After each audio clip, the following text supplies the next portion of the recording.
ಇನ್ನು ಸರ್ಕಾರದ ವಿರುದ್ಧ ಕುಮಾರಸ್ವಾಮಿ ಎಪಿಎಲ್ ಬಾಂಬ್ ಅನ್ನು ಸಿಡಿಸಿದ್ದಾರೆ. ರಾಜ್ಯದಲ್ಲಿ 11 ಲಕ್ಷ ಬಿಪಿಎಲ್ ಕಾರ್ಡ್ಗಳು ಎಪಿಎಲ್ ಆಗ್ತಾ ಇವೆ. ಆದರೆ ಕೇಂದ್ರ ಸರ್ಕಾರ ಎಲ್ಲೂ ಅಕ್ಕಿಯನ್ನು ಕಡಿತ ಮಾಡ್ತಾ ಇಲ್ಲ. ಸರ್ಕಾರದ ಮೇಲೆ ಹೊರೆ ತಪ್ಪಿಸೋದಕ್ಕೆ ಈ ರೀತಿ ಸರ್ಕಾರ ಮಾಡ್ತಾ ಇದೆ. ಗ್ಯಾರಂಟಿ ಯೋಜನೆಗೆ 52,000 ಕೋಟಿ ಕೊಡ್ತಾ ಇದ್ದಾರೆ.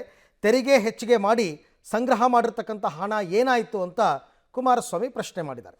11 ಲಕ್ಷ ಪಡಿತರ ಚೀಟಿಗಳನ್ನು BPL ಇಂದ APLಗೆ ಬೈಫರ್ಕೇಷನ್ ಮಾಡ್ತಕ್ಕಂಥ ಕೆಲಸಕ್ಕೆ ಕೈ ಹಾಕಿದ್ದಾರೆ. 11 ಲಕ್ಷ ಕುಟುಂಬಗಳಿಗೆ BPL ಕಾರ್ಡ್ನ ಸವಲತ್ತುಗಳನ್ನು ಇವತ್ತು ತೆಗೆಯತಕ್ಕಂಥ ನಿರ್ಧಾರ ಈ ಸರ್ಕಾರದ ನಡವಳಿಕೆಗಳನ್ನು ಇವತ್ತು ಜನತೆ ಪ್ರಶ್ನೆ ಮಾಡ್ತಕ್ಕಂಥ ಸಮಯ. ಇಷ್ಟು ದಿವಸ ಇಲ್ಲದೆ ಇದ್ದಿದ್ದು ಈಗ ಇದು ಯಾತಕ್ಕೆ ಪ್ರಾರಂಭ ಮಾಡಿದ್ದೀರಿ?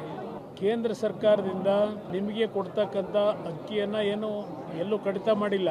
ನೀವೇನು ಇಲ್ಲಿವರೆಗೆ ಮಾಹಿತಿ ಕೊಟ್ಟಿದ್ದೀರಿ, ಕೇಂದ್ರ ಸರ್ಕಾರ ಅಕ್ಕಿಯನ್ನು ಕೊಡ್ತಾ ಇದ್ದಾರೆ.